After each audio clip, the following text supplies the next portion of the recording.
Imam W.D. Muhammad.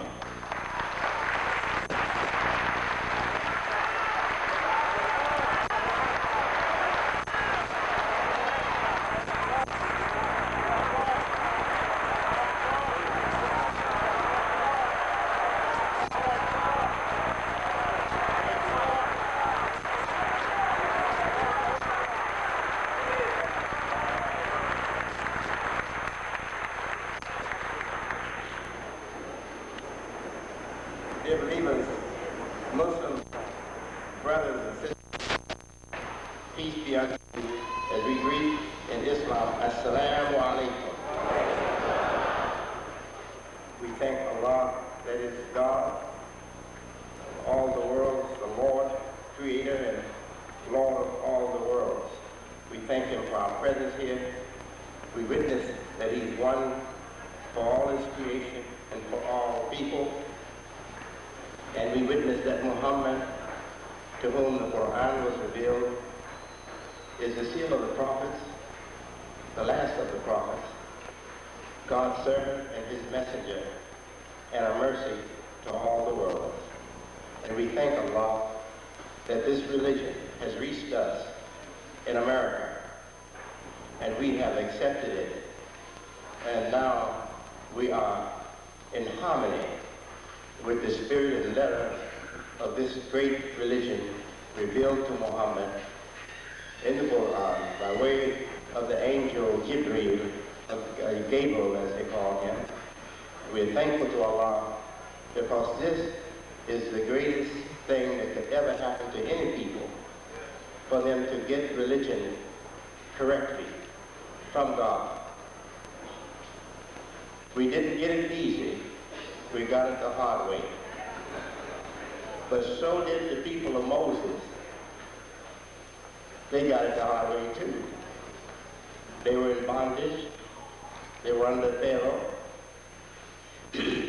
And Moses, as a child or baby, peace be upon him, was sent up the river or down the river. But he went up because he went to a kingdom. He went to a great kingdom, the kingdom of the pharaohs. He was sent there and he became one of the workers in the upper level of leadership for Pharaoh. And God made him know his calling eventually. And when he separated from Pharaoh, the trouble started for him and his people. They were already in bondage, not Moses, because he was sent where he could be free with Pharaoh. But once he rejected Pharaoh, then he was in the same situation with his people. And God guided him over a long period of time. He was guided, and finally his people were delivered. They were free from bondage, and they were free to have their own life and their own establishment, their own culture, their own life, their own establishments. And I don't think God intended less for us. Not all of us, but God has blessed a few of us with a religion of Islam. That is our heritage. And I hope you understand this, some of you do. Islam is our heritage, our natural heritage. It is not only our heritage by history. History says that many of us were Muslims when we were brought over here as slaves. I have pictures from the newspapers that my father saved showing slaves with a turban on, Moroccan-style turban on, being sold on the auction block once they were brought here to these shores. So we know there's much proof that many of us were Muslims. So if we have an African heritage that we want to not lose, isn't it much more important to not lose our Islamic heritage? So this is not just a religion for us, or conversion for us. This is an opportunity for many who had their heritage taken away by force to live in the life that they were in before, to return to the life that they were in before. That's according to history, according to the teachings of the Quran, God, and according to the teachings of Mohammed, his message, servant and messenger. Every human being is born a Muslim. Now, by that definition in Islam for Muslims, you should say Islam is my nature, Islam is my natural rights, Islam is my inheritance. Does that make sense? I think it'll make sense to Einstein, to Dr. DuBois, and to a fool, half insane, locked up in an institution. Now, if that makes sense to you, you ain't with what is right. Praise be to Allah. Yes. Now, I want to have just a comment or two before giving you my presentation for this time, for this occasion. This community is making me so happy. I'm trying.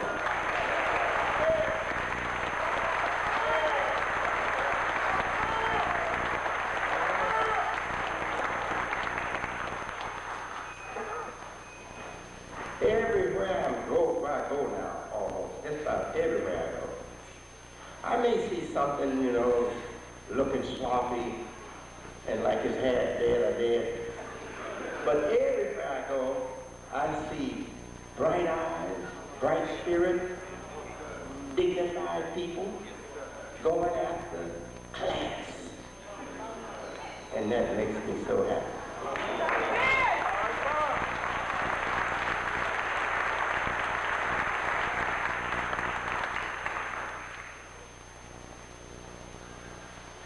I don't know if you all know me, and it's hard to know me, because I will take off class and put on a R-A-W, a raw man's dress to get where I think we have to go. I'll do that. And I'll be just as happy in the raw as I would be all dressed up in class, as long as I know we're making progress, going where we have to go. That's me. You all know me, many of you know me as a religious man. That's wonderful. I want to be known, firstly, as a religious man. But religious man in Islam is not always religious man in other religions, especially Christianity. And Christianity, African American or black people style. A religious man in Islam is a man like Mohammed, the model for all Muslims and all mankind, really, according to our scriptures. And Mohammed was a businessman before he was the prophet of God. Muhammad was a rounded man. Muhammad, the prophet, prayers and peace be upon him, he was seen sweeping floors, helping his wife clean up the house. He was seen shopping for his own food in the market. So why should I be different if I represent the office of Muhammad the prophet?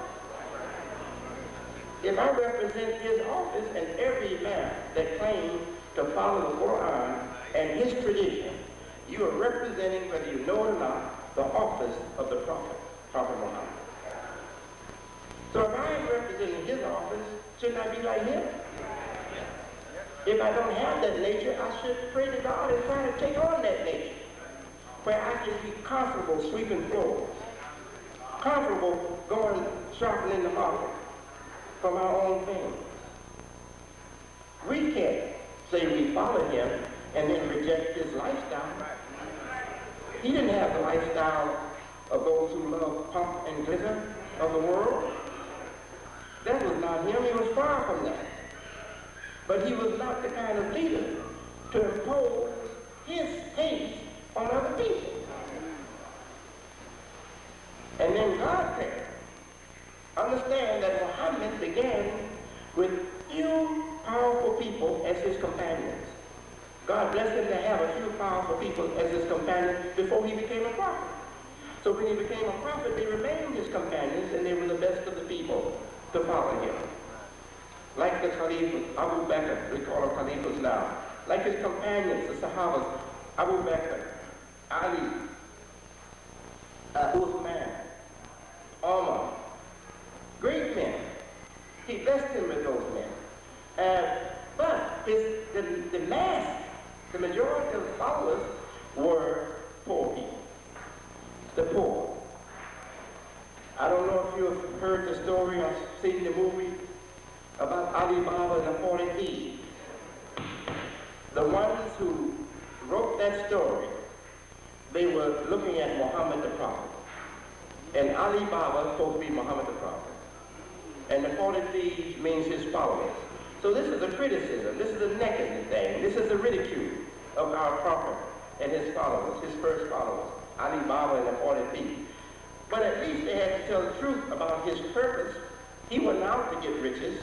If you saw this movie, Ali Baba and the 40 Thieves, or if you heard or don't know the story, he was not out to get riches. He was out to help those who were oppressed by the rich. And he did help them. He took from the rich and gave it to the poor. And that's what Zakat does. And the leader that followed Muhammad, he said, I will go to war with you if you do not give Zakat. That's what he said. May peace be upon the companion of the Prophet Abu Bakr. He was a mild man, but he said, I will go to war with you if you refuse to give Zakat.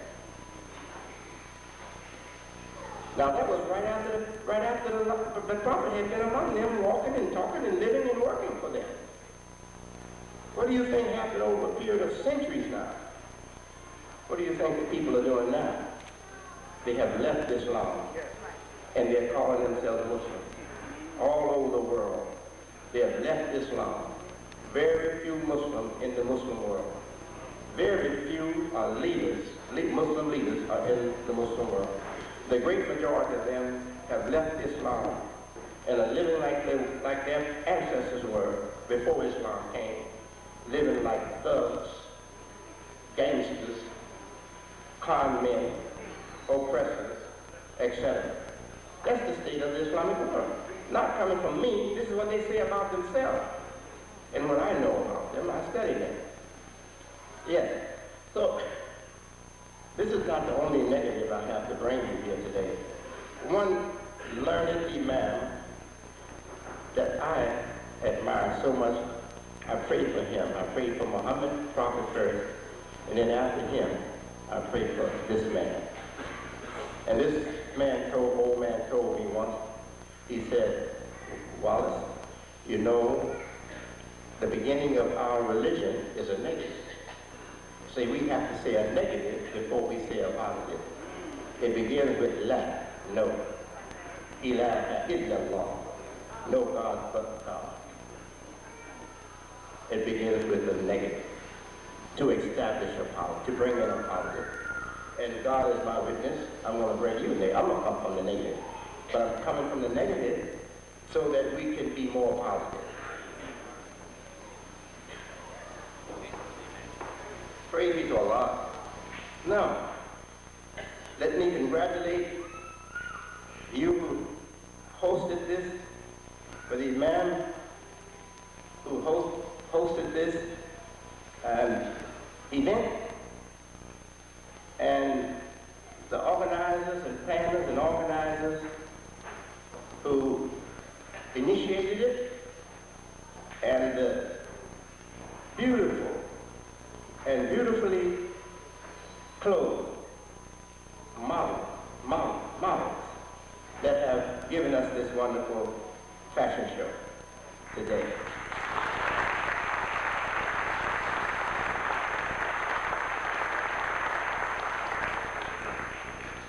I don't know how they look without these garments, but in these garments they look pretty enough for me to follow home.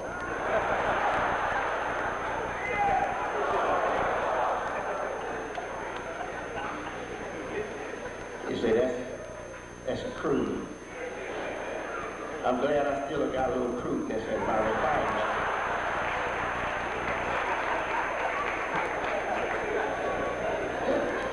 When I don't have any crudeness in my refinement, I won't be a complete human being. And God is my witness. I've never pursued any woman that I didn't marry. God is my witness.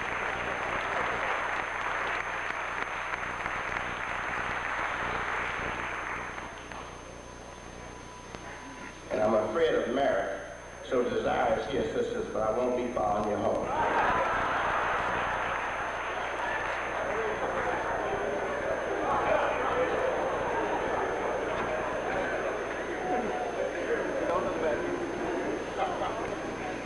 Yes, I have nothing to be ashamed of. If I have something to be ashamed of, I go to Allah with it. As soon as I recognize that I have something I'm ashamed of, I go right to Allah with it, just like that. I have nothing to be ashamed of. I was once threatened by somebody. They said, well, you want me to go public with this?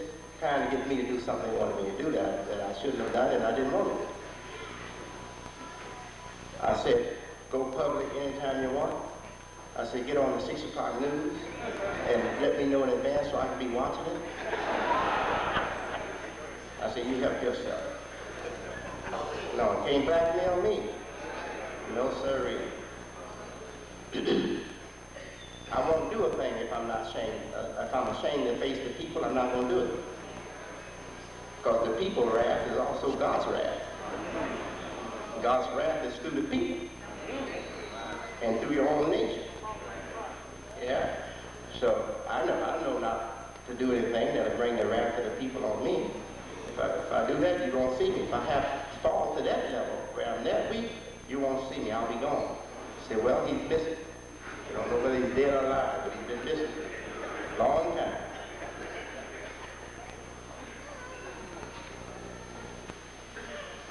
Yes. So I want you to first know a little something about me. But I think I should tell you a little something about my father first, that many of you don't know. The first restaurant that the community had, the Nation of Islam had, the Honorable Elijah Muhammad opened it, and he managed it, and he made it successful.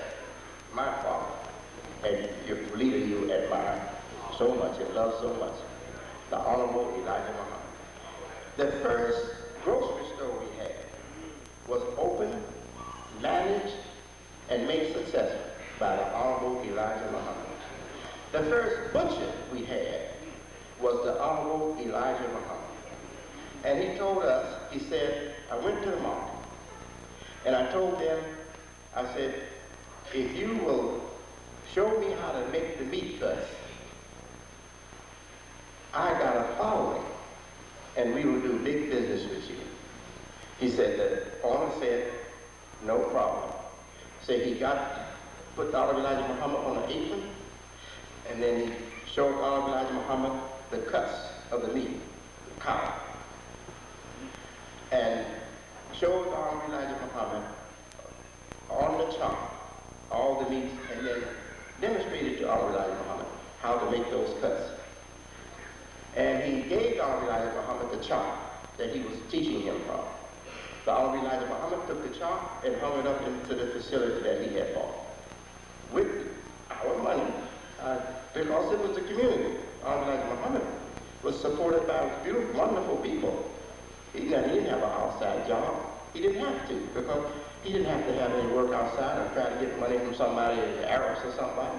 He didn't have to do that because the pioneers loved him so much, they would give him everything they had and even suffer if they had to. But they wouldn't suffer. They suffered only the loss of money and the loss of the convenience to have certain things. But they didn't suffer. They were so happy doing that. Happy doing that. That's the kind of followers he was blessed with.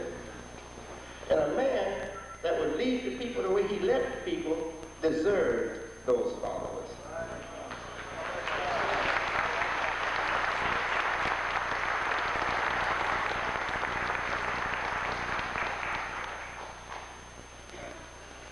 You see, say, well, why didn't you tell us those things when you were back there telling us that he was wrong?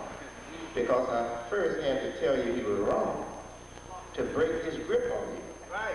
So I could take you where you had to go.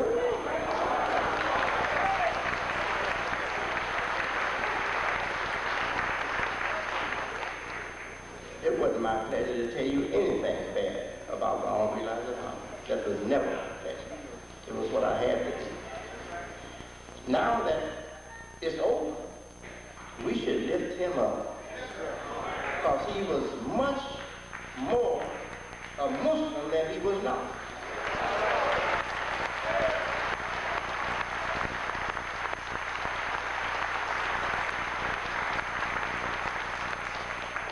He was a believer, and a courageous believer. If he had had the knowledge that God blessed me to have, there would have been no need for me. You hear me? That man could have done it. So I miss him now. I wish he was with me. So I said, oh, Elijah Muhammad, you can whip ass, and I don't like doing it.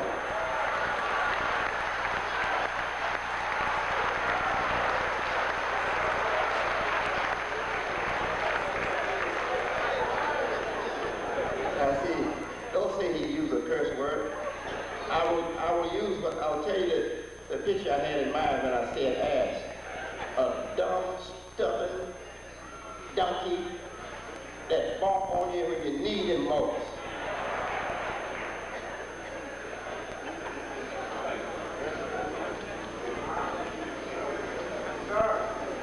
Yeah, Elijah Muhammad didn't tolerate that. He didn't tolerate people disrespecting their posts, disrespecting their job, disrespecting our investment, disrespecting what we want as a life. He didn't tolerate it. I can be patient and pray for you and keep looking at you next day, look at you, see if you improve a little bit. And even if you go back and you start going back, I'll say, well, they're going to come forward after a while. Sometimes I hate that side of myself. I wish God Elijah Muhammad could be resurrected and whip ass.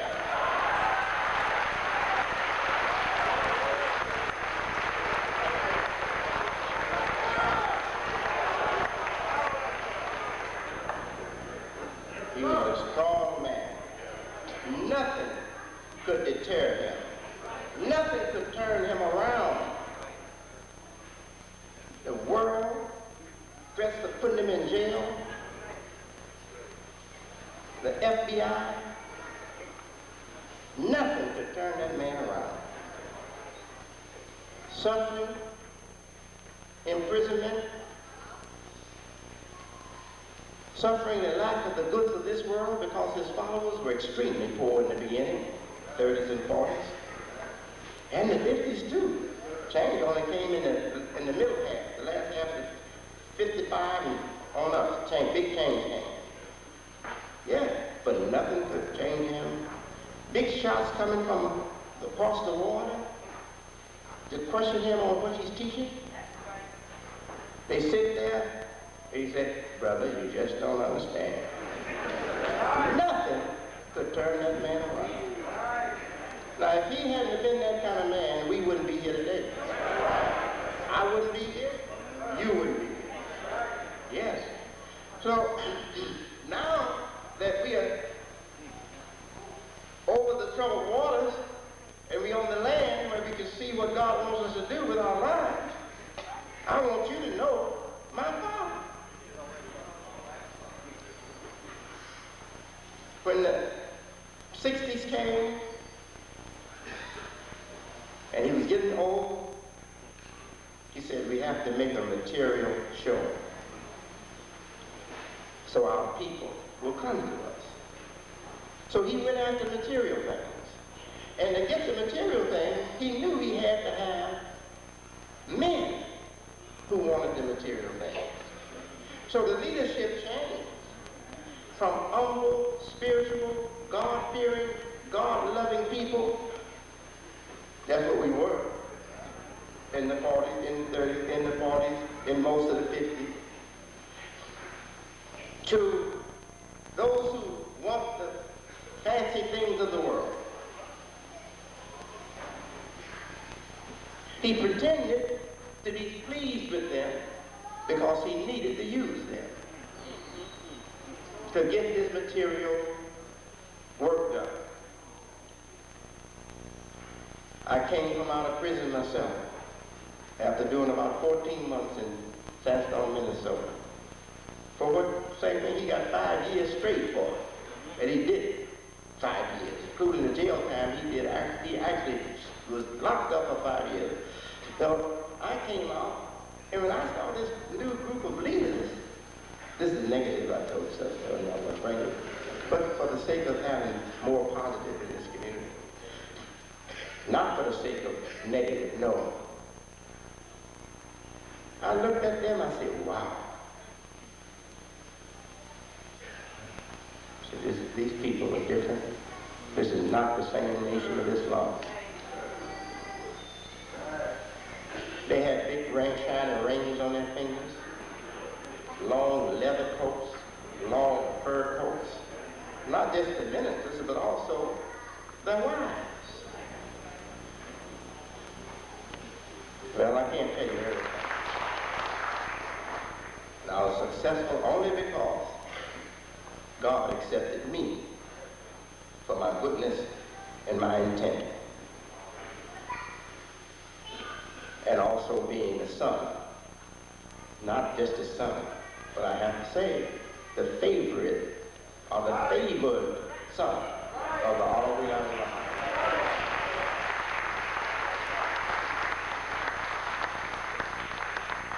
Yes, I was favored to be named after the man he called God in the flesh. Wallace D. Muhammad.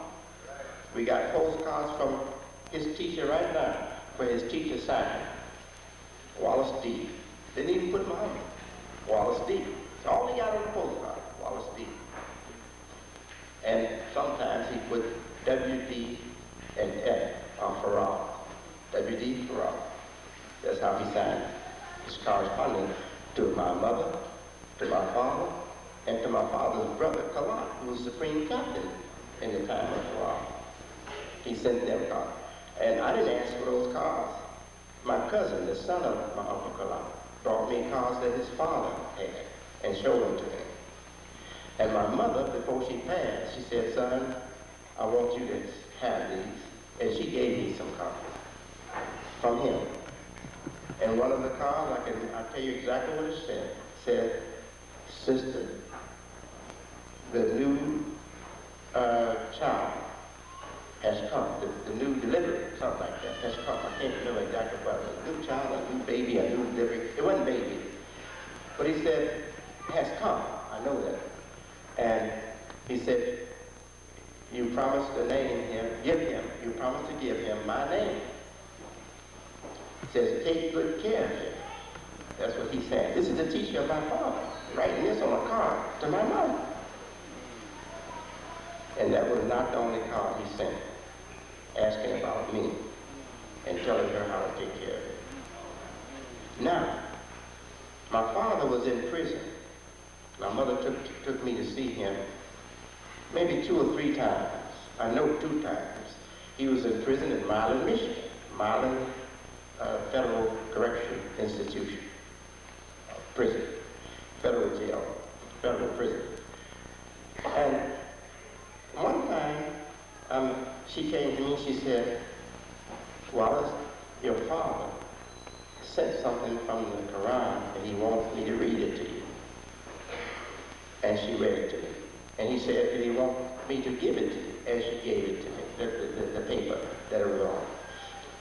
And it was Luqman's advice to his son. And look, the words from Luqman, the chapter Luqman, advising his son. I won't give it all to you to save time. I'm just going to give you the part that was for me, that he gave to me. If anyone strives with you to get you to believe of me, this is God speaking, that for which you have no knowledge base, don't obey them. But your parents, keep good company with them in the world. Isn't that beautiful? beautiful, strong against shirk or false worship, but putting the mother up high. That if your mother wants you to believe something that's wrong with me, don't follow it if you have a knowledge that's against what she's telling you. But still keep good company with her in the world. Oh, I could love that God, I'm telling you. If I could love that God as a human being, I would be kissing him eternally. Feet and all. I'd be kissing him eternally. I wouldn't have no time to do anything but kiss him eternally. That's what my love is for God. A God like that. Yes. So I was given that as a child, and I'm a small child. I was younger than my son here. This is the youngest of our children. He's sitting here now, Mohammed. He looks small for his age. He's 10 years old. He'll be 11 in July 6th, pretty soon. And I'm going to have a nice birthday present for you, Mohammed. Don't worry. He'll be 11 pretty soon. Praise be to God. And so I was younger than he is, maybe about 5 years or so. But I recall that very vividly, as though it just happened yesterday. I recall my mother giving me that. Now that came from my father. His teacher said those things about me, to my mother to take care of me. How could a child not love a man that was a stranger, came from another country, but came and talked to my father and won my father's heart, won my mother's heart, taught my mother how to cook himself. You know, my mother was taught by Mr. Farad himself how to cook the foods that we used to eat and that many of us still eat. Brown rice and all that, bean soup and all that. He taught my mother himself. He was in the kitchen. He's the one that taught my mother.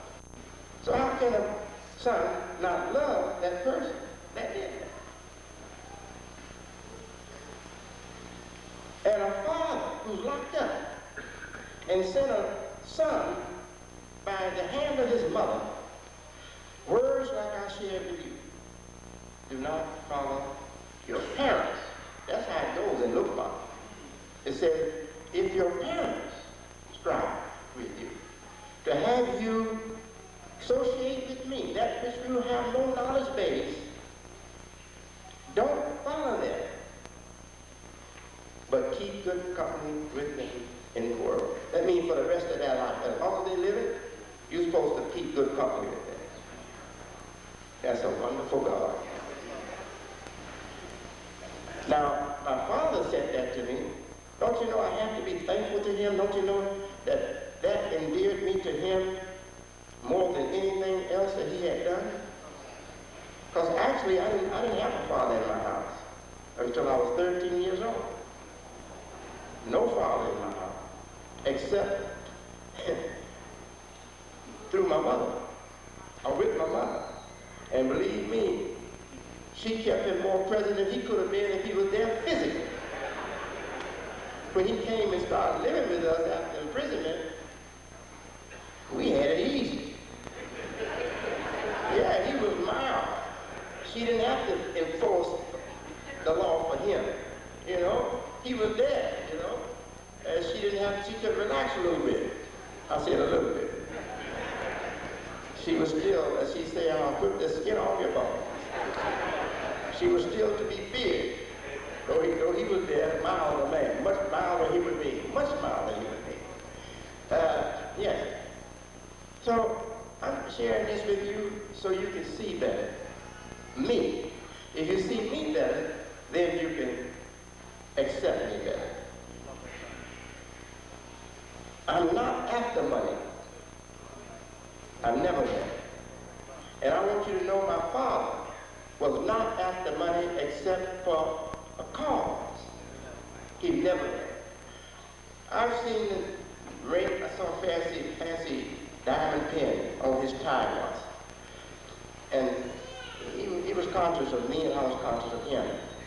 When he noticed that I was looking at it, he gave me a sign. Didn't say a thing. Gave me a sign with his face. tell me I'm not, son, listen, not me, I'm not impressed with this thing. He didn't have to say a word with his mouth. And I was very comfortable. He had fancy cars, Cadillac, new Cadillac, but never was he attached to those things. I'm telling you something that you need to know. He was never attached to those things, but he fooled that new group. He pretended like this is, oh yes, we're being put now in heaven, brothers. This is the heaven God promised us. No, that was not him. He was fooling the new leaders so he could use them to help him build the business to impress our people to come and join the Nation of Islam. I have had to do the same thing. When I started out, I had to use people that I was not compatible with. I had no likeness. I found in them nothing of the spirit that was in me. But I had to use them to get support for what I wanted to do at that time. And that is change it, bend it until it was straight enough to leave it alone. And they were there to help me bend it because they were sent among us to destroy what we had before. So they used me and I used them. The only difference, I used them up and they didn't use me up.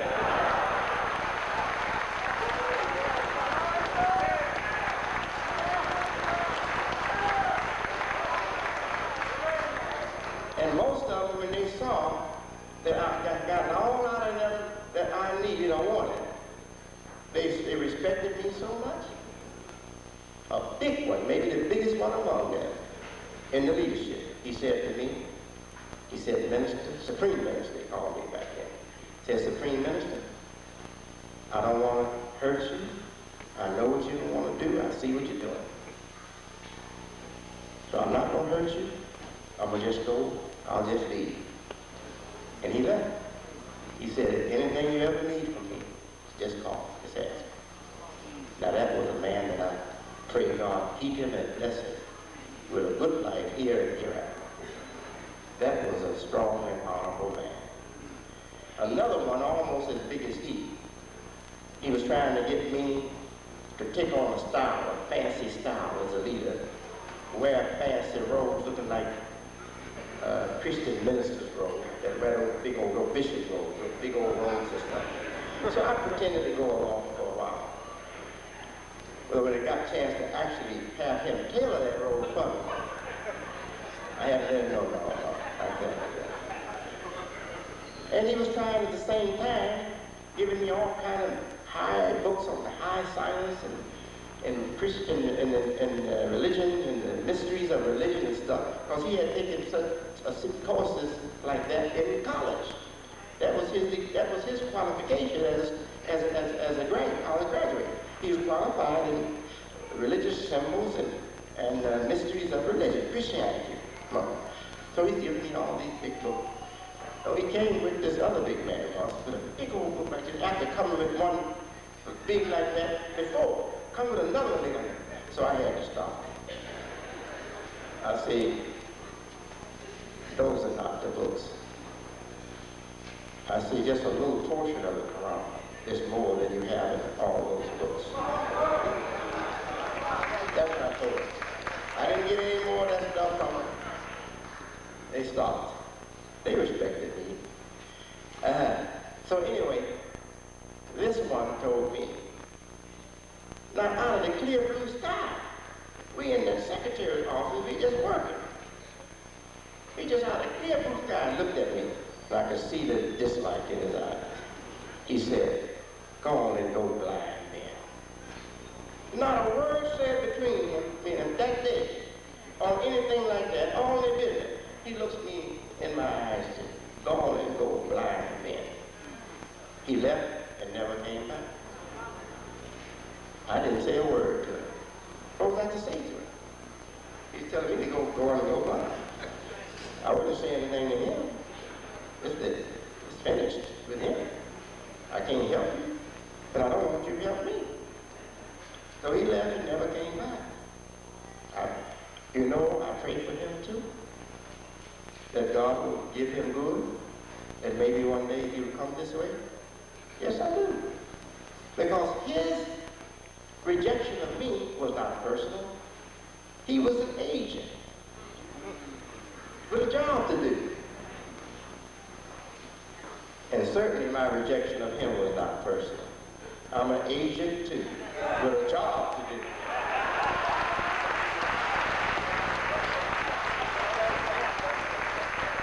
Praise be to Allah. I can hear somebody saying something. I don't hear what she's saying. I don't even have time for it anymore. God has brought me into the field of great works.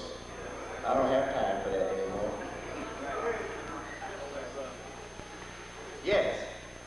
So that gives you a picture of my father. My mother, I can describe her in one sentence.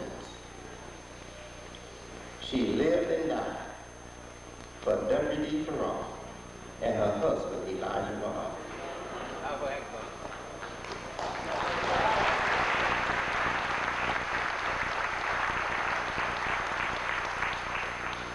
Praise be to Allah.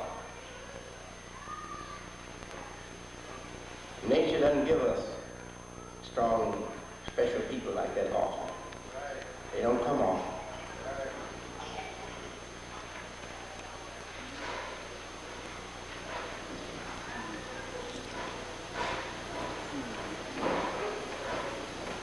So I want to end this first part of my talk to you, or presentation to you today, with this. I'm happier now as your leader than I've ever been.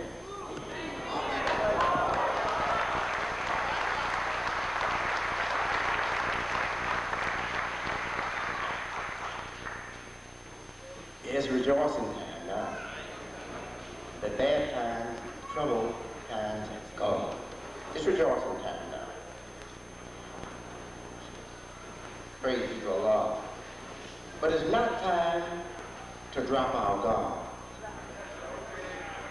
Rejoicing time is a time when you, if you're wise, the time when you should be most alert. Because while you're rejoicing, Shaitan will come in and do his thing.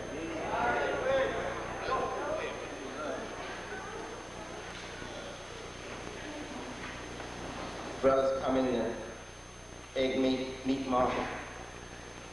I'm really thankful to Allah for that facility, and very proud of it and us that we had the money to get it and equip it. Not through equipping it, but we made a good start. They come in there and they see me with the apron on, cutting the meat up or something. In the 50s, might have been close to 1960. Whatever time Minister Farrakhan joined the Nation of Islam, that's where it was. He came on a Savior's Day to Chicago, as all of you did, who were out of Chicago. We were there. And he came to the restaurant. At the time, I was the manager of the restaurant.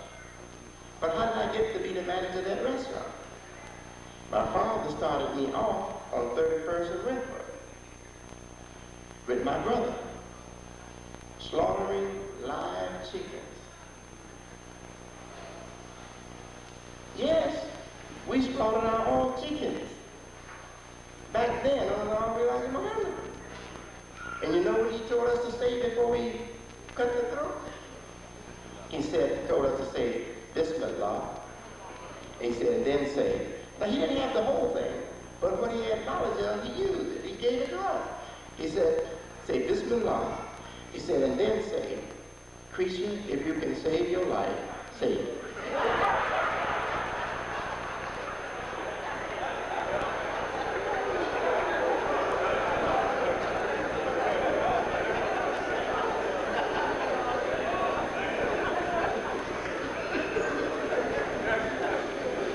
My brother Elijah, who was assistant supreme captain, he was the one, Elijah, and he slaughtered the chicken, gutting them, our meat, scalding them, cleaning them, cleaning the feathers off, and then gutting them and cutting them up. That's what we did when I was about 14 years old. No more than 14, 15 years old. So you see where my experience comes from? Way back there under the Army line fire. A man who knew nothing about running a store, a restaurant, knew nothing about cutting meats. He was no butcher. But he had the courage to go and get the knowledge and do it. And let me tell you, the first cuts he put in the cage, I saw them as a teenager. They look as beautiful as any cuts I ever seen in any grocery store. The Elijah Muhammad cuts that he made. So what is that doing for me? God is working through my father to affect me, to get me to be the person I should be for the job that's coming. So how has it affected me? If I got to do something, I'm going to do it. And I don't care what I have to do to get it done. Short of displeasing God, I'm going to do it. God knows that He's given me a spirit. If I wouldn't freeze to death, I could tumble through 300 miles of snow, 20 feet high, with a teaspoon, if I had to. That's me. I'm not exaggerating. If I didn't die, I could keep at it until I get to that 300-mile place where I'll be out of that high snow and ice. I could do that. And I got some people who are close around me. They will say, yeah, he'll do it. He'll live or he'll die trying to tunnel through that ice and snow. That comes from my father and my mother. Both of them were tenacious people, of a tenacious will. Tenacious means holding together, refusing to come loose. Tenacious. Tenacious will and spirit. My mother and my father. Now why is all that? Why God had it that I have mama and daddy and I come out like them in their determination to succeed? For you. He didn't do that for our family. He did that for you. Can you understand that? One of us, our family of us, we don't need that kind of exceptional person. We can make it with just a little bit of what my father and mother had. But to get the whole people to go where they're supposed to go, you need that extraordinary willpower and determination, tenacious spirit and will. You need that. So God created my mother and father and me for you. Now you want to turn us down? I can't understand you.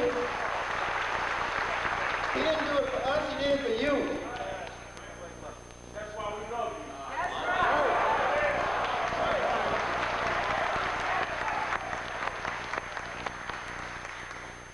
And he didn't get you just for us. He got you for the rest of the world. If they see, when they see what we accomplished from where we came from, the whole world will be affected. If there's anything powerful enough to straighten the Islamic world up, the international Islamic world up, it's you. You.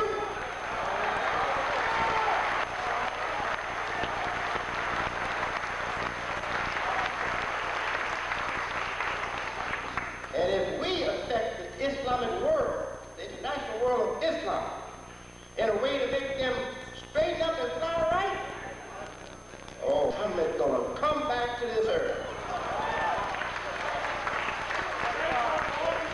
And thank God we don't have to shed blood.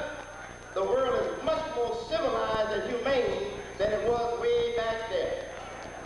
It'll be easy. Easy.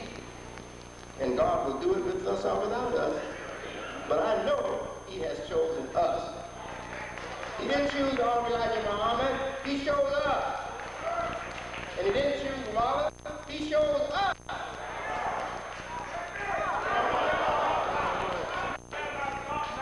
We cannot stop now.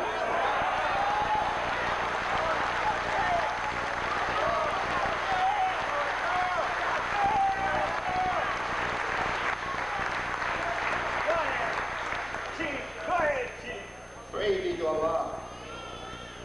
This is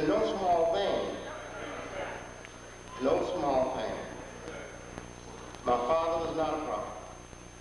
He was not a messenger of God that got revelation like Mohammed or the messengers and prophets of God. In fact, he told us, I didn't get mine that way. I got mine from a man from God in the flesh, in person. And you know, what he said was wrong and what he said was right. If a man gives his whole life and purpose to God, then God is in that man. God is in his flesh. You hear what I'm saying? Well, where you have the Quranic proof, where you have proof of that? I wouldn't say it if I didn't have it.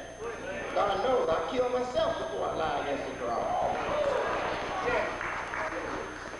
Allah says in the Quran that he, where is he? He said he hovers between a mortal. That means a flesh and blood person, and his heart.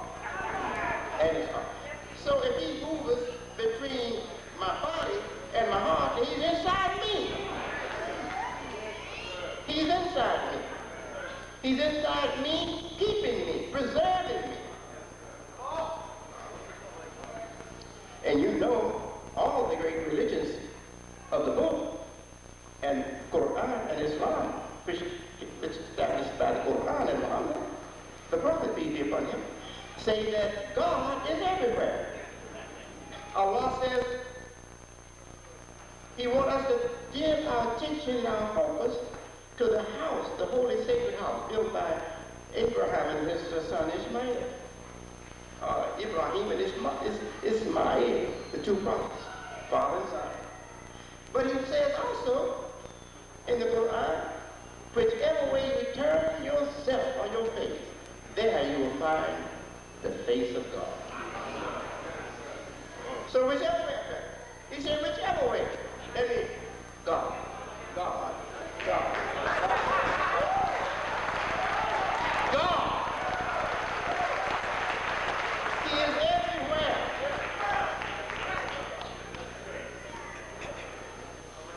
He's more present than space. Because space changes. God does not. Space is weakened, depending on what's there. God does not. So actually, he's more present than space is God. And I know, I tell my son, I want my son to know that we get the best. I don't want him to get the second weak dose or message of Islam. I want him to get the best. He could tell you, I didn't have to tell you that. Muhammad could have told you that. He could have told you. You answer with God inside you, you say yes. Was God in the sky? Yes. When we say Allahu Akbar, we're saying Allah is bigger. He's bigger than the universe. He's bigger than all that you can see. And yet, as the Old Testament says, isn't it wonderful? You who's too big for the heavens of heavens to hold, dwell right here in this small place. Isn't that wonderful? Praise be to Allah. This is necessary. I wouldn't do it.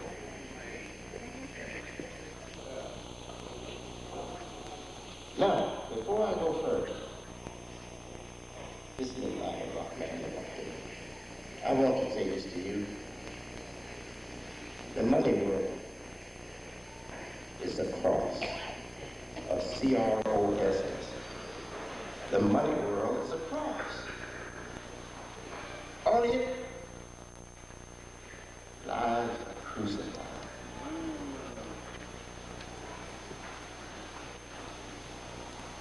We don't have our hopes in money. Money is only a means to an end. We want our families to be calm. We want our children to come to have a better condition in this world than we have. And we want to finance this religious community. So it will have what it needs to be the strong and beautiful Muslim follow the Quran and Muhammad's way of life, under God alone. That's what we want. We can't do it without money.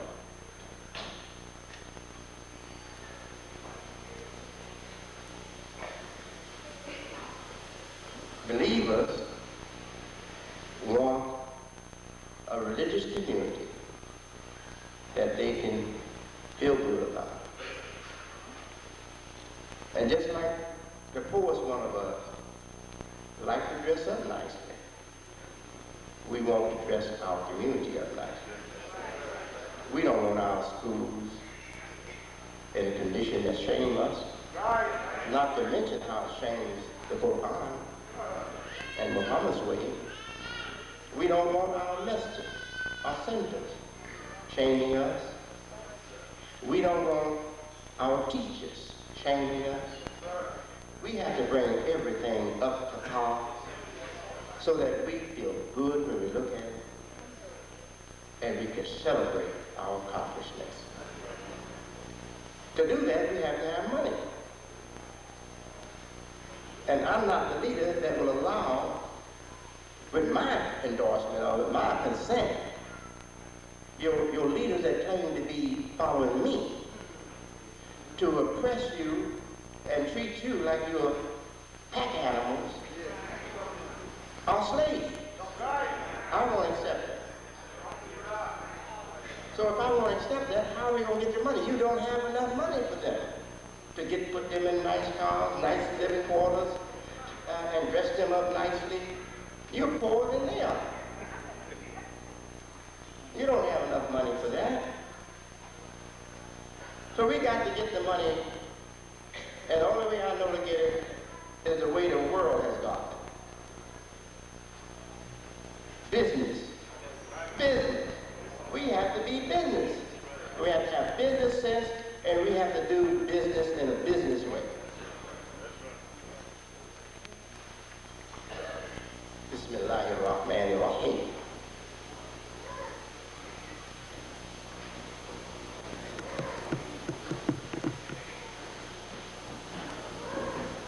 We cannot lose if we hold on to Allah.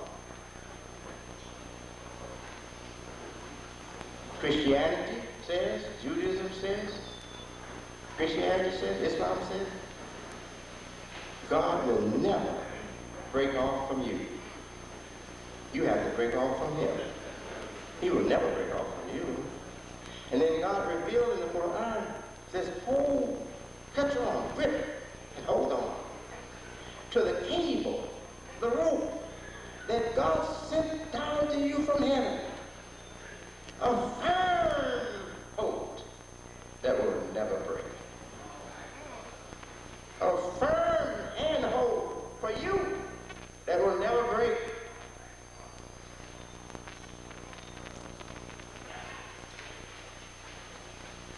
Now you know, God created us to be born just like animals.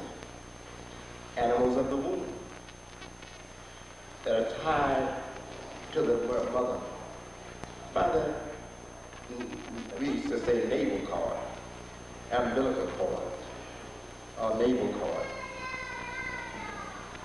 In this first awakening that we have as human beings, we are tied to Mother Nature. That's a sign of how we tied to Mother Nature, the way God tied us to our mother while we were in her. We're tied to Mother Nature the way we are tied to our mothers that give birth to us. And we can't have life except from her body while we are in her body. Likewise, those who are still under the grip of nature and have not awakened to God's plan for human beings, they are tied to the navel cord of Mother Nature. And they cannot get any life except from the material world and its nature. God has to reveal it to them. And like the new baby has to be separated and then take in the breath outside of his mother, we have to be separated from this dependency on our natural life in the natural world, to latch on to God, to grab a new cord. The new cord is not flesh and blood. The new cord is spirit. The Spirit of God that comes down from high and connects us to Him so we can feed on the vine and open up our minds and souls and hearts to a new reality and follow the rest of His service. Isn't it wonderful?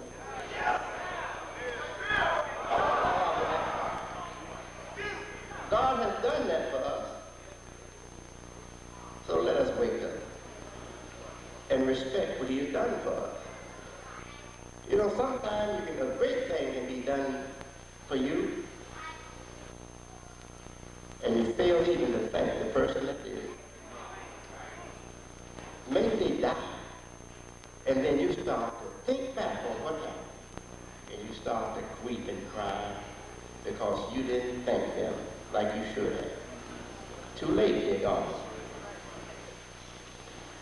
Now, I hope it will never be too late to thank God, except that you die, because God is always existing and ready to hear your thankfulness.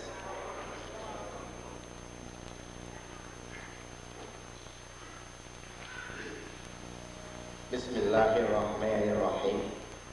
Qul huwa Allahu ahad, Allahu samad, lam yalid wa lam yulid, وَلَمْ يَكُنْ لَهُ كُفُوًا أَحَدٌ.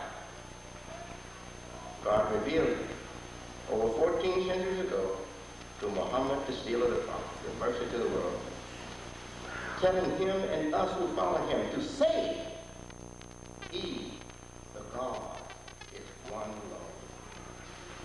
The unity, but unity is not in the text. It means that if we accept this alone can unite us. If we accept it, if we accept that picture, that idea of God, that alone can bring us together in unity. Allahu Akbar. It is also called Ikhlas, al-Ikhlas. So but where's Ikhlas in the text?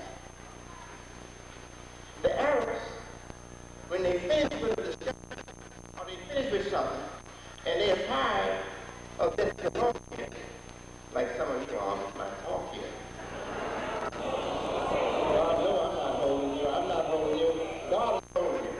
I'll let you go anytime you get ready. Go to the washroom, go out, go back home, go play. God knows. I'll let you go anytime you get ready, and God will love you still. Praise be to Allah. But Allah is holding you and holding me. I can't rush it up if you can't rush it up. Praise be to Allah. So it's called Surah Al-Ikhlas.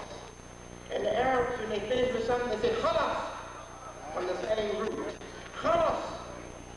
It means finished, concluded, nothing else to be said or done. So they appropriately, it gave this name to this chapter, and it's very appropriate for it. Because the logic here says, it's finished, there's no more to be said. Now what many learned leaders of Islam, scholars and imams, muftis and everything in the Islamic world don't know is this that I'm going to tell you right now here.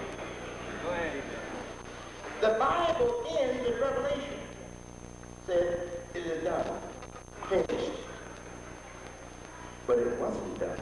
It was not finished. Allah had to give the Quran and this surah that finishes the discussion about who is God, what is God, where is God, finishes it.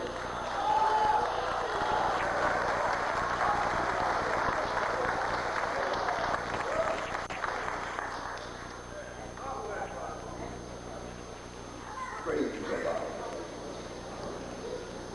Now God also says,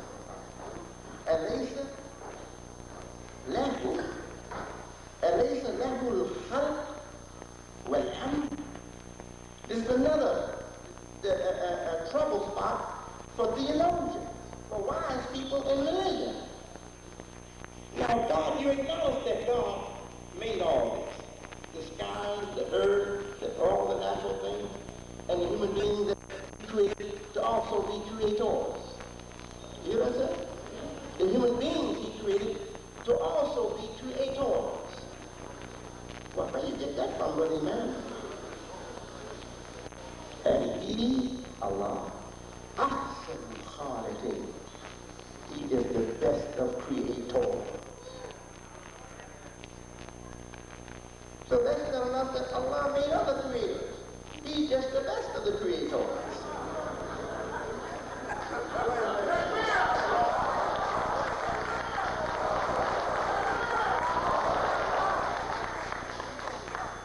Say, well, what is man created? Woods, compass, and a lot of other things on that side, and hair.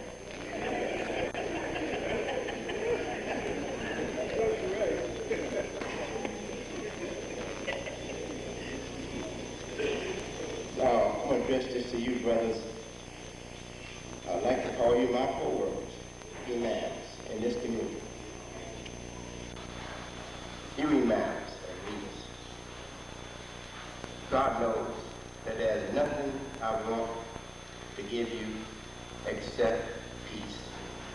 Assalamu alaikum. Peace be unto you. When I say that, it's not just a greeting that I'm not conscious of. I wish you to have peace, and I wish you to be responsible or obligated to keep the peace. Yes, I do.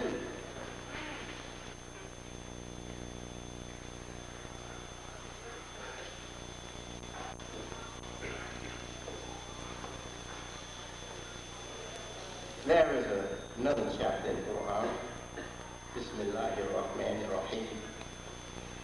لإلاف قريش إلافهم رحلة الشتاء والصيف.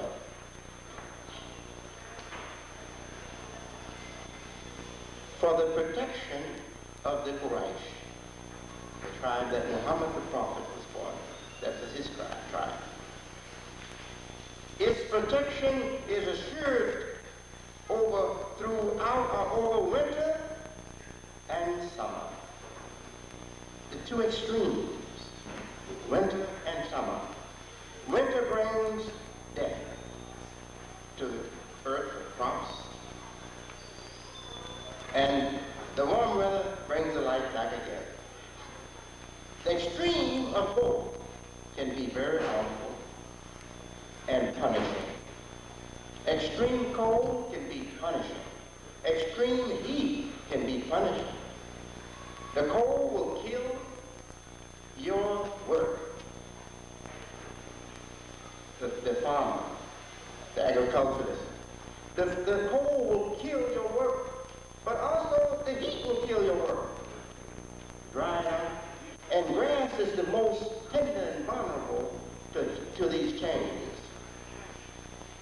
When the heat comes, the grass will die sometime within a day and a night. You go out and look at your grass, it's turning yellow. Too much heat, dried it out, it starts to die. And they call us the grassroots, don't they? And they put us in the heat. They want us to be in the high heat all the time to make sure that we have no production. No production. In the heat of lust. Lust for women, for sex. Lust for money. Lust for just playtime. They put us in the lust for life to burn us up so we cannot have any production. Burn the life out of us. And we are grass only because we haven't been fed to get the life that God intended for us. That second life, that second breath of life. Once you get that second breath of life, you're not grass anymore. You're a much higher creation than grass after you get that second life. Praise be to Allah. So that for the protection of Christ through winter and summer, the extremes of life that kill you and kill your production. Says, therefore, Eliyahu rubbed their hands and they, therefore, serve, worship the Lord of this house.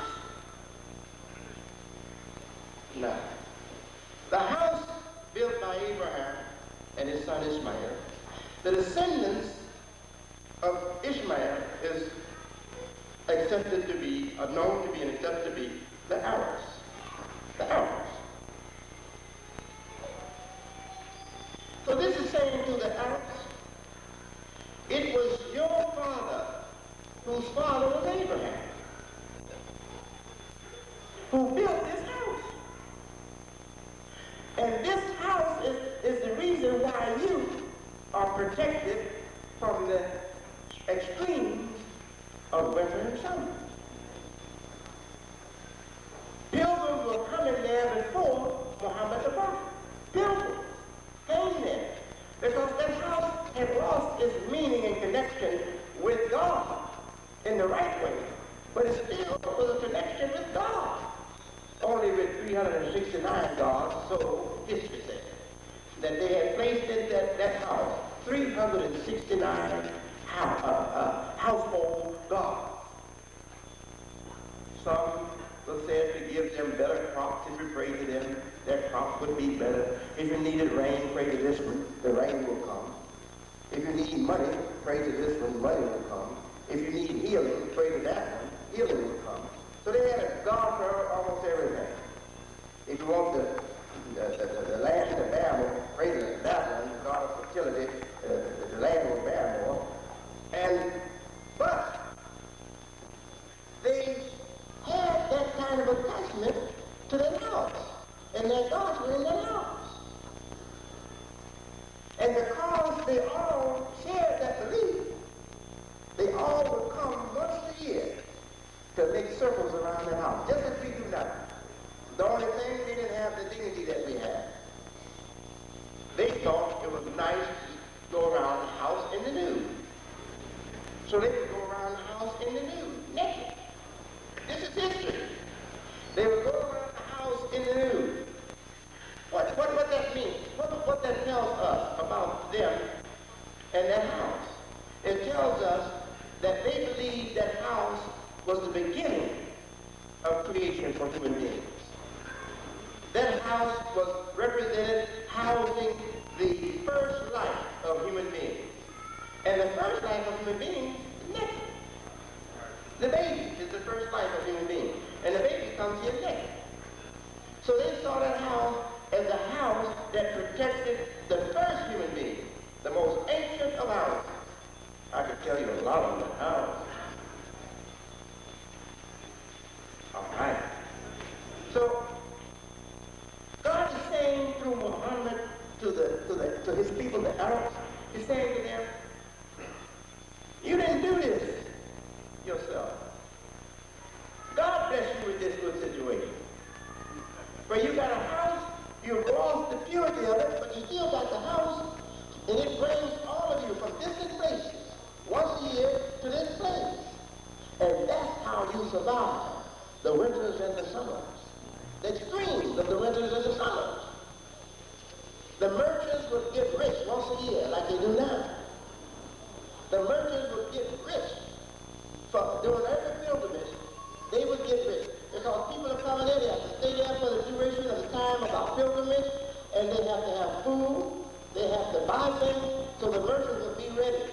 Big bazaar, and the food would be there and everything, and they're paying for it. They're paying even for the water. Like some of them right now, they charge you for water. You don't have to pay them, you can go to London and get your own water. But for convenience, if you're real thirsty, you buy the water. You say, how much $1? Give $1. Oh, never mind. So God gave them that security from the extremes of life, cold winters and summers that burn up your production. So God was reminding them of that, so they would listen to Muhammad and respect where he's coming from.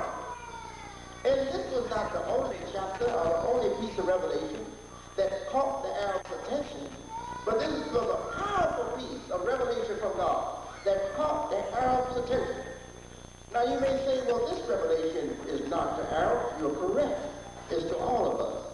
Because all of us live in the extremes of winter and summer. And God has given all of us original, innocent, virgin nature, that if we return to it, we can have a good life that will protect us from the extremes of winter and summer. Because when you love your original creation that God made, not a lying human being, a truthful human being, not a rebellious human being, an obeying human being. Every baby comes here, not lying to us, but being truthful, with his affections and everything else. The baby doesn't like being on other kids' you until he learns psychology and lying from us. That baby won't want to kiss you, and they reject you. And when they give you it's affection, it's true and sincere. And you will have the life that you can build from. Build and build and build. And you can break out from there. Because if you stay in that life, human beings all over the world can connect up with you. Because that's the life God gave them originally too. Innocent life, truthful life, not hypocritical life. So if you stay in that life, eventually the whole world can connect up. Because that's the life He gave every human being before they were Asian, African, European, black, white, and other colors. He gave them that life. They are born human before they are born in any other identity. And if you will stay in that original purity of the human He created, you can connect up with the world of mankind. And all of you can have protection from the extremes of winter and summer.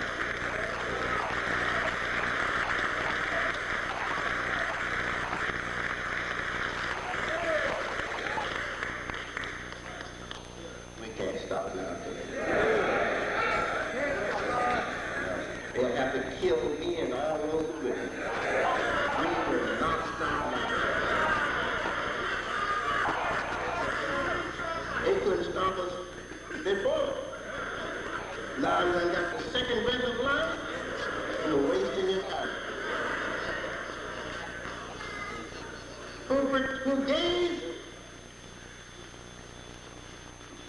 الذي أطعمهم من جوع وأمنهم من خوف. The one who made them, who fed them against hunger, and who made them safe or secure from fear.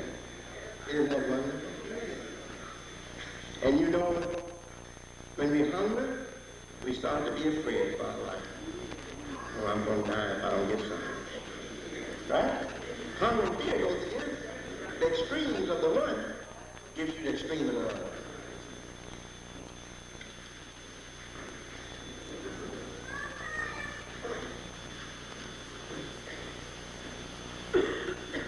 Replying to the Pharaoh of ancient Egypt.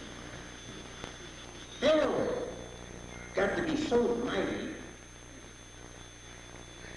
with his people and his nation and their building, their great building works. He got to be so mighty that he had to begin to think he was the only God existing. And he laughed at Moses and the God that Moses represented. He said, "Oh," told his builders, "build a bit aloud, scaffold, and let us go up in the sky and see if we find that God that Moses is talking about." Just making fun, you know. Well, Moses responded to him in a certain way. Abraham responded to him in this way. He threatened to cut Abraham off from life. On Abraham and the prophet be peace, and Abraham said, "Alladhi khalaqani sayahdi." He who gave me my creation, or who created me, will guide me, shall guide me, sayahdi, shall guide me. So with that, He appealed to the intelligence that should be rational in the Pharaoh. But he also, at the same time, gave a conclusive, emphatic, and conclusive statement to Pharaoh. You're wasting your time with me. I will not be guided by you. You're not going to guide my life. The God who created me is the one that shall guide me. So he was making an emphatic statement to Pharaoh, saying, never will you get me. But at the same time, he was appealing to the intelligence of Pharaoh. He was saying that Pharaoh, guidance comes from the creation of God. God created things to guide the intelligence of human beings. Pharaoh, you should know this better than anybody. All your science you got, science of colors, science of plants, science of construction, all that you got. Chemistry and all the sciences you got. You know you didn't get those sciences from yourself. You got those sciences from studying what God created. So he was appealing to his good senses, his rational senses at the same time. And then he said, Mohammed said, he who created me shall guide me. He was saying to Pharaoh, you lie. You don't give God credit for your guidance. So I'm telling you, I'm not like you, Pharaoh. I worship the God that guides me through his creation. He created me and gave me guidance in his creation. That's the God I worship. I'm not going to be a hypocrite like you, Pharaoh. Get all the help from creation that God made, and then you claim yourself you God. Don't you know those pharaohs exist today? The secular world, the public school system, the colleges and universities, they take God out of the picture. So you will worship them as the great minds that have brought all this science and wisdom and knowledge, etc. When they have done nothing but study God's creation over a period of hundreds and thousands of years, and piled it, compiled it, and piled it up, where they are now have storehouses of nothing but science and knowledge. But how did it come to them? They went to what God made and studied it. Right? What science do they have about human beings? The science of skin? That's my skin. You studied it and found out how my skin exists and keeps itself healthy. That's all you did. You got that knowledge out of studying the human skin. Science of bone, science of the eye. You don't have anything except you went to what God did and got it. You have to go to what God did and got it. What do you have that you didn't go to what God did for? Nothing. Absolutely nothing. Now that's the fact. And Islam comes, the Quran comes, and Muhammad comes to make that perfectly clear. It says, Alaysa lahu al-khalqu wal-amr. Is it not for him both the creation and the command over it? Man wants the command over it, to have power over other men. He wants the command over it, so he can become the boss over other men. So the question is put to the man. Is it not for God, both creation and the command over it? Are you the creator of these things? Did you look these sciences up in matter?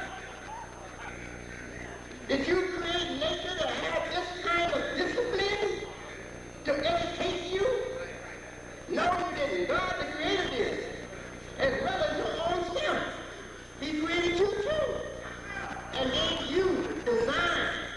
And gave you laws over your matter, over your life. And gave you systems that can be studied because they follow a logic. They follow a definite order and a definite logic. God made that to be put into your head. Now, why don't you acknowledge him to the masses of people? Why don't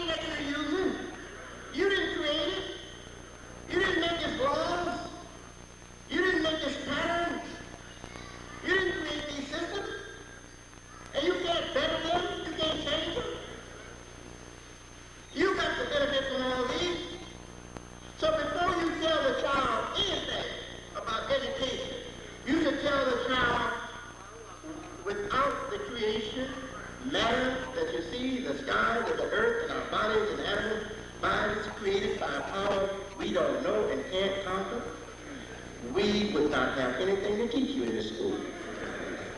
That's what they should tell them first. Then they would be educating children and educating people who will have it straight and who will be free to make much more of their lives than what they're making of their lives today. Because you can have a PhD, you can have many PhDs, and you can fall down to the lowest of the low. Drugs, liquor, lust for the things of this world can bring that PhD down to the lowest of the low.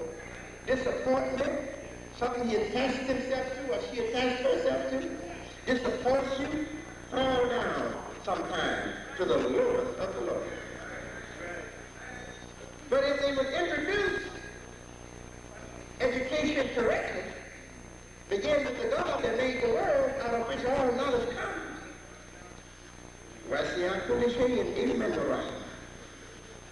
He has extended everything and encompassed everything, connects everything, pardon me. He extended everything, expands everything, and connects everything upon knowledge and mercy. Upon knowledge and mercy. What is God telling us? Telling us everything created has a knowledge to offer you. And everything created has a mercy to offer you. Doesn't civilization, the growth of education for society, bring not only knowledge, but also a more compassionate world to live in? A more comfortable and more merciful world to live in. So God has said that by way of revelation to Mohammed the Prophet.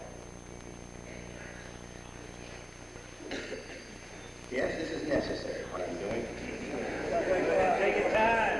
Take your time. Yes. So that statement from the prophet Abraham, Father Abraham, peace be upon him, to the Pharaoh, the one that was oppressing the people, and claiming to be himself the only God. It connects man with creation, so that man can be connected to his God. The first words given to Muhammad was not Bismillah. The first words given to Muhammad was Iqra, read. Bismillah, with the name, and Nabi, who? God, created. Created. Muhammad was lost in the world. He only had the umbilical cord to live on. He was lost in the world. The second breath and the cable from heaven had not come to him yet. So God was trying to awaken him to his mission, but his mind was not conditioned for it. He was not raised in Christianity. He was not raised in Judaism. So he had no knowledge of previous scriptures. He didn't know Revelation, how it comes about or anything. They were worshipers, his people were worshipers of idols. And he had such a high refined human nature that he didn't worship idols, but he didn't know how to worship God. Except in his obedience, and he didn't have a connection with God. So God said to him, read. And he said, I can't read. And God said again, the second time to him, read. And he repeated, I can't read. This is in the Bible. This is fulfilling the Bible. It says in the Bible, there'll be a book, and someone will come upon that book. And that person will walk, not be able to read. The person will not be a reader. So that person will take that book to someone and say, can you read this to me? And the first person, this is the Bible, I'm giving you word for word how it goes in the Bible. The person said, I cannot, I'm sorry, I cannot read letters. He goes on to another person. And the second person said, I can read letters, but the seal, I can't break the seal. That's what he's saying. That stand still, I can't break the seals. So God comes now, and what does the Bible say? This condition will be the condition in the end of time.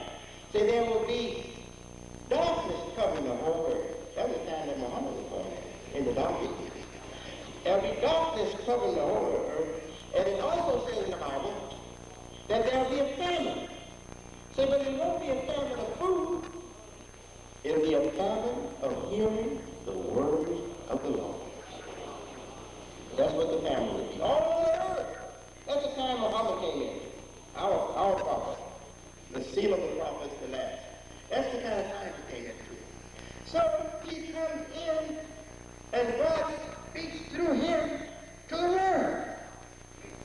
Telling the world of the enlightenment of the enlightened in Scripture, the world of theologians, the world of the learned in religion.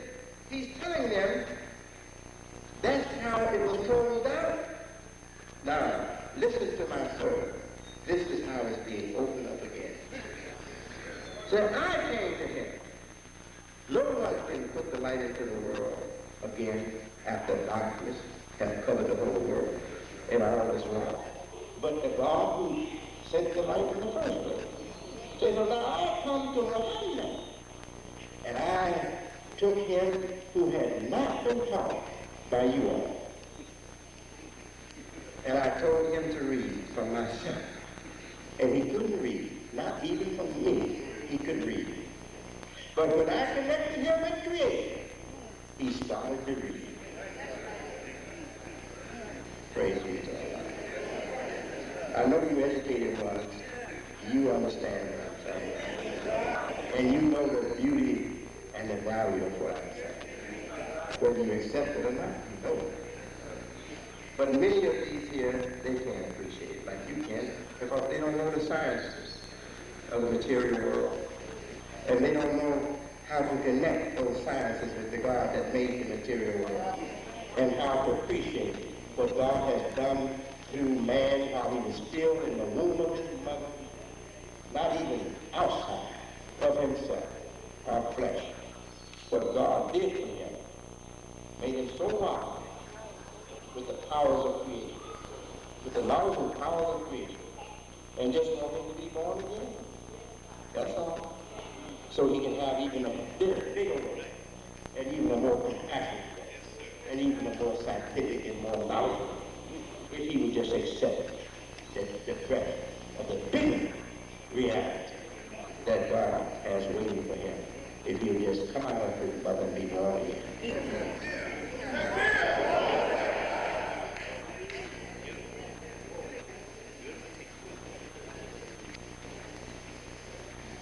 So God says in another place, he says, and believe me, the Bible bears witness to what I'm saying to you.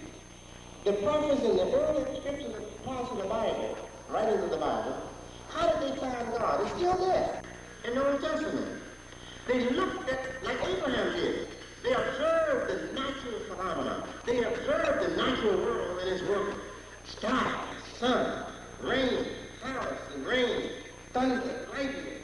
They observed all those things, rivers and everything, and animals being fed by the land, from the land, and because of the water, the land is revived. They looked at all that, and here's what the prophet said in the Old Testament.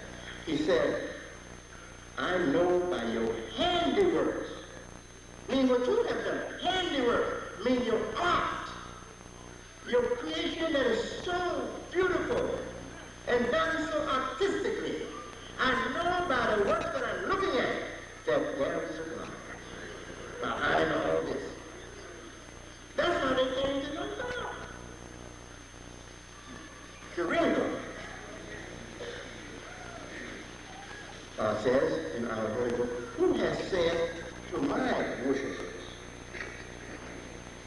the goods of the world are not for them. God asks the question, who has said to my worshipers, the goods of the world are not for them? Now, God doesn't have to answer it. We can. We know who said to us, the goods of the world are not for us. Maybe you got any married when you came. He said, no, we're going to stick with the sunnah and the prayers and the rituals, and we're not supposed to go after the dunya. So that's one of those dumb spirits that are saying with his action and not with his mouth. The goods of the world are not for us. So God says, who have said to my worshipers, the goods of the world are not for them? God says, to the contrary. Such is for them in this present world, and exclusively for them in the latter. That's what God said. Such is for them in this world, and exclusively for them in the latter. What is that saying? God is saying, you enslavers of human beings, you rebels who want to live on the labor of human beings and have it easy, and not send them into the fields of the universe to plow the earth, to bring out the sciences, to bring out the products, so they can go where I want them to go. You're holding them back, claiming to be holy and not of this world, and telling them that they're not supposed to have these things. But who's feeding you? They're feeding you. Who's clothing you? You want them to clothe you. Who's putting you in a nice spot? You want them to put you in a nice spot. Who's keeping your rent paid? You want them to keep your rent paid. Who will buy you a nice house to live in? You want them to do that. But you're telling them, stay away from those things. So you're telling them, I want you to get no more money than what I need. Your job you got now is good enough. And sometimes the pressure gets so hard and you believe that man is approved by God, you'll go out and do something unlawful. You'll go out and do something to break the law so you can give him some money so he won't be put out the door. We will stop that, buddy.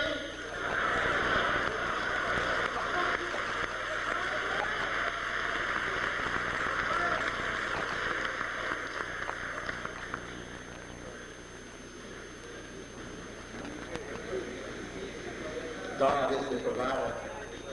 He provides for us. And abundantly. Abundantly. Don't forget what I said in the beginning. Mohammed the prophet was a businessman before he became a prophet. God is the one who fed against hunger and secured us against fear. Just as he did for the tribe of Christ. He has fed us against hunger, and he has secured us against fear. Yes, he has.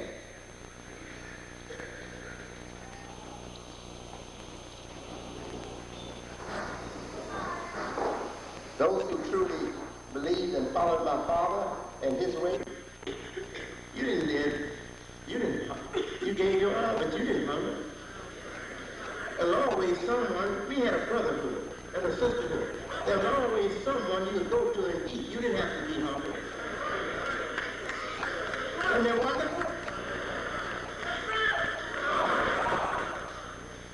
And the courage that he gave us to go forward with our lives behind him had no room for fear. We feared nothing. We didn't fear the white man anything. Yes, before Muhammad was a prophet, he was a businessman. God guided him to order the business life of the people of the peninsula called Arabia. And that work went out from Arabia into Africa, Egypt, Sudan, and other places, and went the other way toward Europe, Persia, now called Iran, Iraq. All those places were touched by his works, and they ordered their economic life under a prophet, under a man that came to guide people in religion. And God says, and he shall raise up among the brethren of one not like unto Moses. Then he mentioned Moses, to take the people out of Egypt into another land so that they could be the leaders and the builders of a new order on this earth? Man like Moses. And aren't we to be like Mohammed? And if we're like Mohammed, that means we're like Moses in that respect.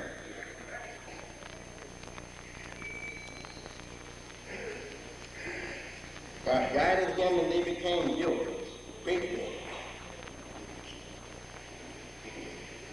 And led them into strong economic system.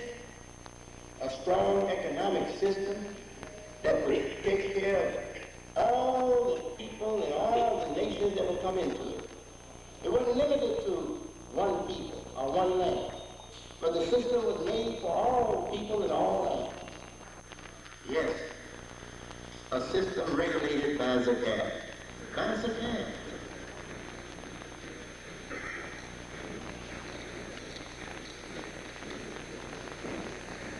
God says, "Ya ayyuhalladhina amanu qu anfusakum wa ahlikum nara."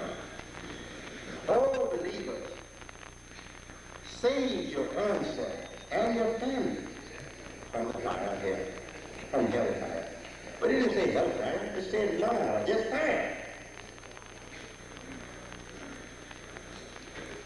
See, a fire that cooks your food and a fire that warms your house is not hellfire, but a fire that deprives you of food and make your house cold is hell.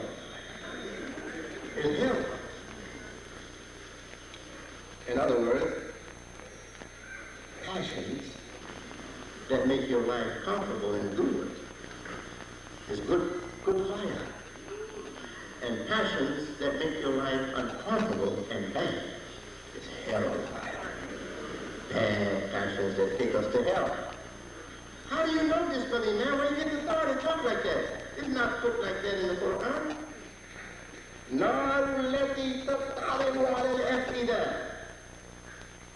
The flames of fire that leap up over your sentiments are the hearts of people. That's what it says. Why is it not the dumb? Know exactly what God is describing. Describing greed in the body. Greed in the body. Lust in the body. That burn out the good sentiments of human beings and throw their life into hell. That's what it's talking about. This ain't no spooky stuff. God is not the God of spookism. God is the God of reality. He made the first reality. And it becomes unreal because of man's plans and gambling and using it and abusing it. Then God has to have some man that's not like that to bring it back to its true reality. The world in the beginning wasn't called a bad place. It was called Eden, a garden of paradise. And this is also reinforced by what Muhammad said that God did. He said God told the angel Jibreel. He says, "Come, I want to show you my creation." And Jibreel came and God showed him his creation. And Jibreel looked at his creation and he said, "Oh my Lord." See, the Lord gave him Jibreel, the Holy Ghost. He didn't know he had a Lord, did he? He said, "Oh my Lord, how can anyone go wrong in such a marvelous creation? Like the Garden of Eden. Or better, because that was before even the serpent was there. And God, I guess within a twinkling of the eye, showed him the world after Satan had done his thing. And Abraham looked at it. He said, "My Lord, how can anyone go straight in such a world?" So don't think that this universe is bad. Don't think that the earth that feeds us, God says that from the earth he feeds you. Isn't that what he says? From the sky and the earth he says he feeds you. Well, how can it be bad? If God chose to make the earth to feed me, then the foot is back, you run. From the back of the earth, you run. Then he lush pocket. God is not putting down the world. God is raising up the world as a beautiful picture with great values and great use for you. That's what God is doing. So how do we get this kind of thing to put it down? Oh, no. You don't want to get your heart on that. If the man is going to put his heart on making money, then the only reason why he's able to help us, because he didn't put his heart on making money, he guided us to the Quran and the Sunnah. But now he's going back to what his father did. Going to make some money. Don't want to make money for us. I'm not going to help. Now, they don't say that to you. Well, let me continue. I'll just continue. It will be sad. I'll just continue.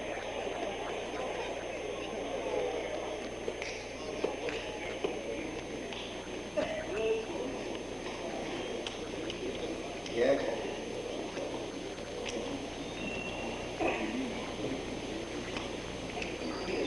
Yes. The flames of passion leaps over the sentiments of the heart and puts us into hellfire.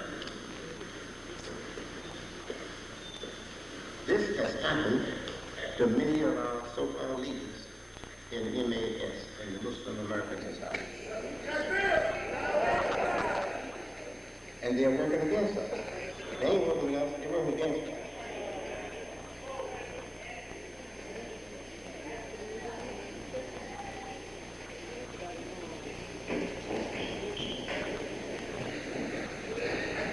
The selfish thing in their hearts makes them rivals instead of helpers.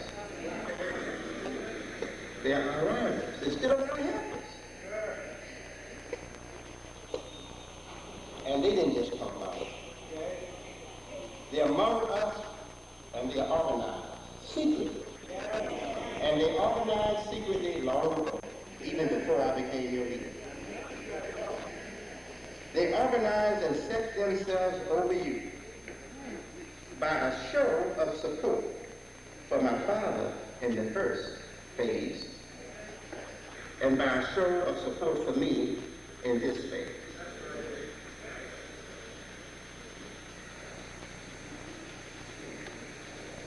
They pretend to be with me and what I follow.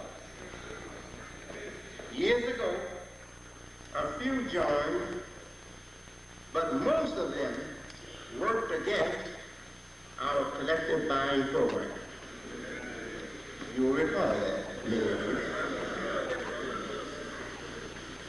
Those faking Islamic support behind our religious initiatives gave open support to the great man Elijah Muhammad.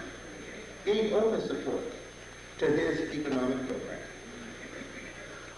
Back there, they hung around to rob the believers.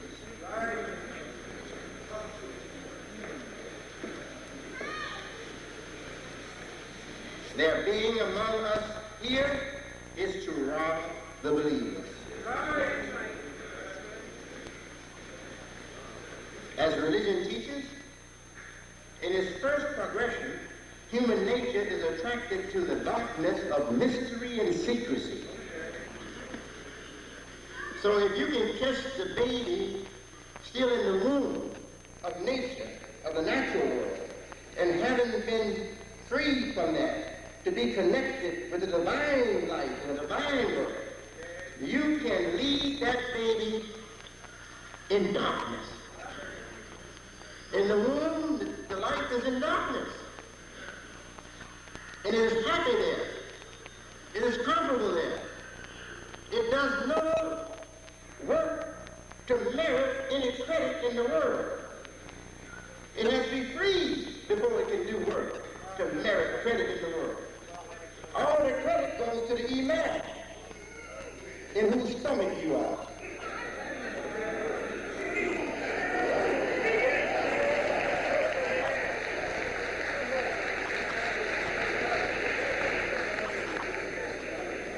They want us slaves. That's what they want.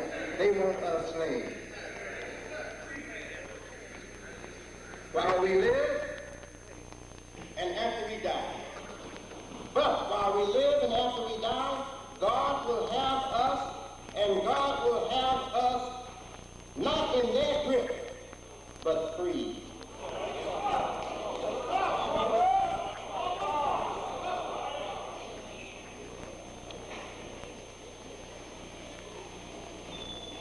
The life and the power is God's right over man. We are taking our life back. We've been doing it ever since I came into the picture. And we can't stop now.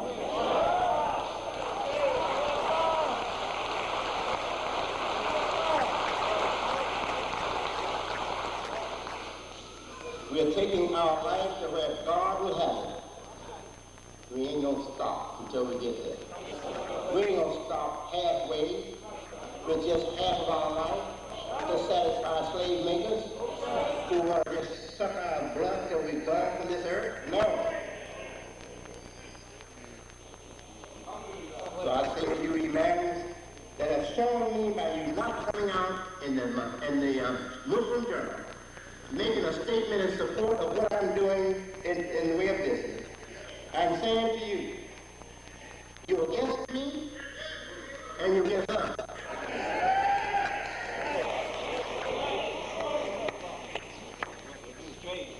And you're a hypocrite in the time about God.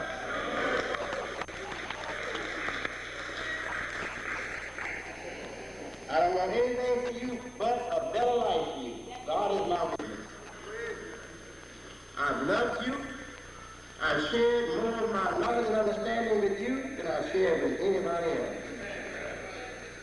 Because of me and the blessings of God in me, you have become the speakers with the verses and with the impressive lectures that you give.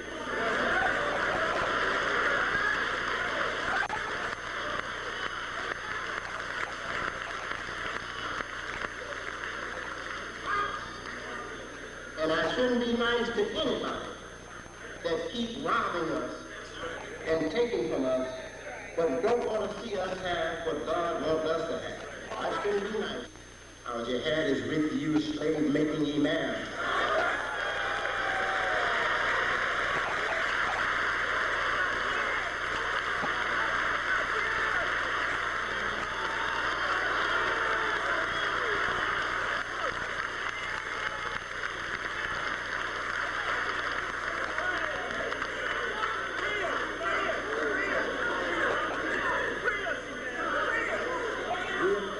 These conspirators long enough. We're too busy now to tolerate them.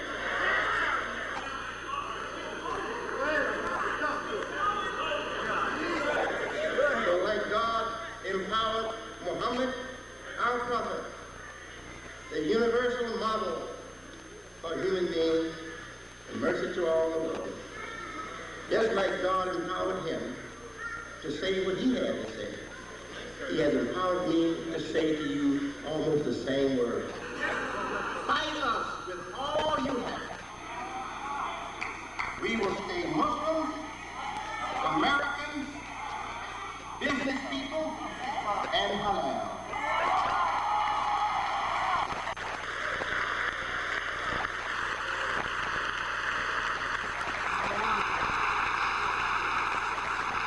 And your game is over here. I'm not going to visit them. One place I used to go there, graduation almost every year. You know why they wanted me to go to graduation? They didn't want me to go to graduation in the first year. They were getting speakers from outside, and they were speaking. But they learned from me that I wanted to help their school, and that they didn't have to pay me and give me anything. So to save money, they knew I would attract a lot of people to the banquet, and they would get a lot of money. So to save money, they started inviting me every year. But I didn't accept money from them. You will not get that kindness again.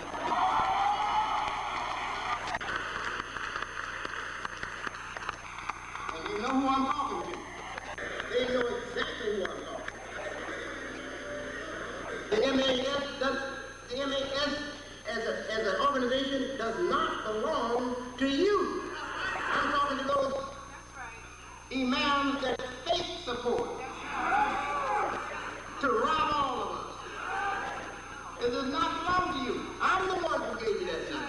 God guided me to give you that seat. And I'm the one who had the name registered long before I gave it to you. So you're not going to take that name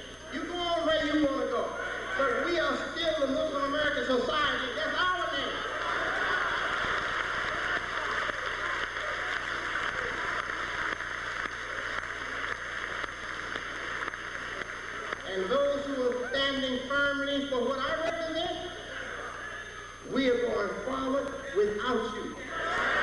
Our progress is going to put you where you belong, in the poorhouse for good.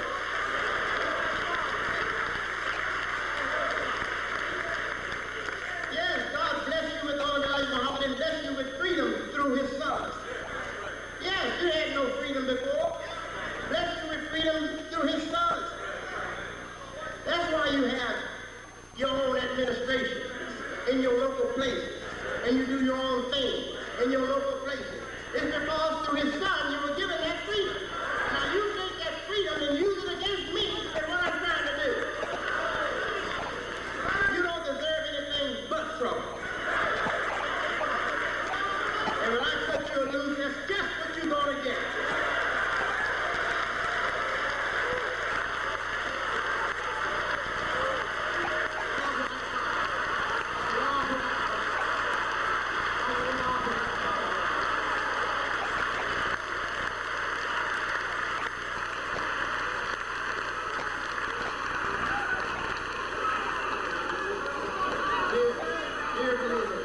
Dear believers, history repeats itself.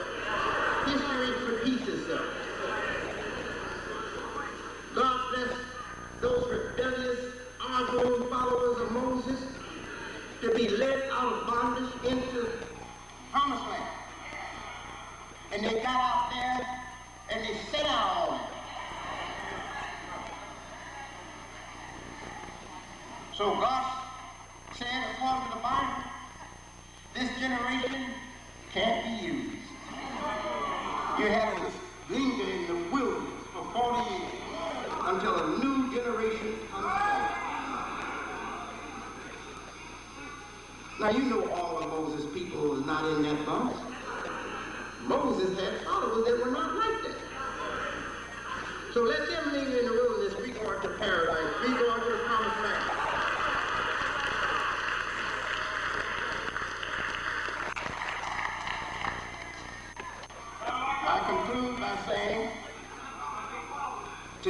I conclude this by saying to you, you have gotten a glimpse of what we can do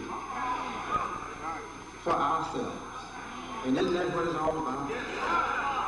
And let me tell you, the obligation on us to stand up on our own feet and to be responsible for our own families and for our own neighborhood, for the areas that we live in. The obligation on us is as much as a holy obligation as saying your prayers, as making your vows, as witnessing that there is but one God. Yes, it is. Why? Because we were once connected with God, Allah. And many of us were connected, that came over yesterday, were connected with the Quran and Muhammad. And that was taken away from us. Our possession, our holy, sacred possession was taken away from us. And we were raised up as slaves and beaten down to the position of inferior people. Now, to bring that back, to make the connection again, and give these people again, their babies are innocent. Maybe they were guilty. Maybe they didn't keep the law. Maybe they didn't respect the Quran. Maybe they didn't respect the way of Muhammad. So they deserve what was done to them. But what about their children, their babies? We are innocent. And God will save the innocent. He will destroy the whole universe to save the innocent. So don't think I don't have power. I have the power of the prophets. Because what I'm doing is the work of the prophets. And God started this, not me. Thank you. Peace.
Hey, David.